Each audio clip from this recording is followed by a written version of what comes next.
মদিনার বাজার দিয়ে নবীজি যাচ্ছেন, নবীজির একটা ওঁট পছন্দ হয়েছে। তো নবী ওঁটের মালিকের কাছে গিয়ে জিজ্ঞেস করলেন, ভাইয়া এই ওঁটটার দাম কত?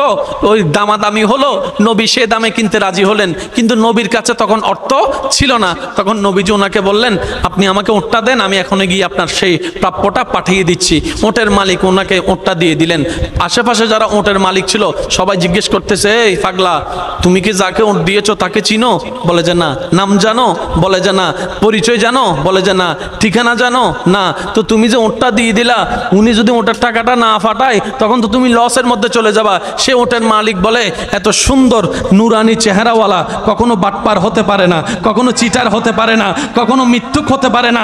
ওনার চেহারা দেখেই তো আমি উট বিক্রি করার আগে মনটাই বিক্রি করে দিয়েছি, মনটাই বিক্রি করে দিয়েছি, মনটাই বিক্রি করে দিয়েছি। তোমরা যাই বলো, আমার মন বলে উনি আসবেই আসবে, টাকাটা পাঠাবে পাঠাবে।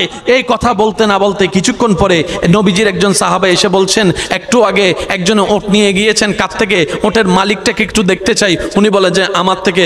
তো উনি বললেন, আমাদের নবী আপনার থেকে ওটটা নিয়ে গিয়েছেন, ধরেন ওটের টাকাটাও দিয়েছেন, আপনাদের খাবার জন্য কিছু খেজুরও হাদিয়া পাঠিয়েছেন, খেজুরও হাদিয়া পাঠিয়েছেন। ওই ওটের মালিক বলে, ভাইয়া টাকাটাও রাখেন, খেজুরটাও রাখেন, আগে আমাকে ওনার কাছে নিয়ে যান। আমি উট বিক্রি করি নাই, আমার দিলটাই বিক্রি করে দিয়েছি।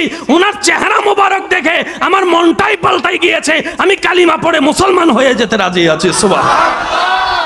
जिसका कोई सानी नहीं वो नबी हमारा है, मुस्तफा की अजमत का हद ही ना किनारा है। आशिक बोले लम याति नजीर कफी नजरिन मिसले तुना शुद्ध पैदा जाना। চিৎকার দিয়ে বলেন না সুবহানাল্লাহ। ওই নবীটা কাদের নবী? হয় নাই, সবার আওয়াজ বলেন, ওই নবীটা কাদের নবী? আমাদের কি ভাগ্য সেই নবীর উম্মত হতে পেরেছে। আর একটু জোরে। প্রত্যেকটা বান্দাকে আল্লাহ জীবনে একবার সুযোগ দেয় দেয়, সে যে ধর্মেরই হোক একবার সুযোগ আল্লাহ দিবেই দিবে, কিন্তু সুযোগটা কখন আসবে আল্লাহ জানায় না। তো সেজন্য ওয়াকুনু মা সাদিকিনের আয়াত আমল করতে হয়। আর একটু জোরে বলি না সুবহানাল্লাহ। ওয়াকুনু মা সাদিকিন আয়াতের উপর আমল করলে সুযোগটা যখনই আসবে আপনি সুযোগটা ধরতেও পারবেন, নিতেও পারবেন। কেউ হাসরের ময়দানে গিয়ে আল্লাহকে বলতে পারবে না, আল্লাহ তুমি আমাকে সুযোগ দাও নাই, এটা বলতে পারবে না। আল্লাহ পাক বলবে যে অমুক দিন এটা তোর সুযোগ দিছিলাম।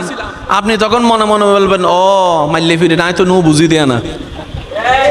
কথা বলেন, কথা বলেন, কথা বলেন, ঠিক কিনা? আল্লাহ প্রত্যেক বান্দাকে জীবনে কয়বার সুযোগ দেয়? দিবে। হয়তো আপনার এসে চলে গিয়েছে, আর না হয় আসবে। একটু প্রস্তুত থাকেন। এটা ধরতে জানলে দুনিয়াও কামিয়াব, আখিরাতও কামিয়াব। যেমন বাইজিদ বুস্তামিকে আল্লাহ আপন করে নিতে চাচ্ছেন। উনি সারা রাত ভর কি নিয়ে দাঁড়াইছিলেন ভাইয়া? বলেন না ভাই। পানি। হাতে কি? হাতে কি? সারা রাত কি করছেন? দাঁড়ায় আছেন। আল্লাহ এটা কবুল করে নিছে। ডাইরেক্ট আব্দুল্লাহ থেকে ওলি আল্লাহ বানাই দিছে। সুবহানাল্লাহ, জোরে বলেন না। তো যে পথ পার হয়ে উনি যেখানে যেত 10 বছর লাগতো, আল্লাহ সেটা সেকেন্ডের ভিতর পার করাই দিয়েছেন।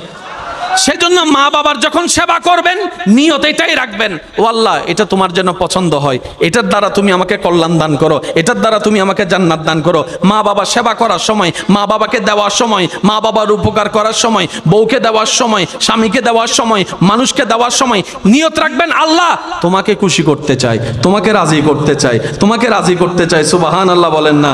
তোমাকে রাজি করতে চাই, তোমার দেওয়া সম্পদ তোমার খুশির জন্য তোমার বান্দাকে দিচ্ছি, তোমাকে রাজি করার জন্য, তোমাকে খুশি করার জন্য। বিশ্বাস করেন ভাই, আপনার এই জীবনের একটা কাজ যদি রবের কাছে প্রিয় হয়ে যায়, আল্লাহ আপনাকে 20-30 বছর রিয়াজতের রাস্তা 1 সেকেন্ডে পার করাই দিবেন। ওই সুযোগগুলোকে একটু বুঝতে হয়।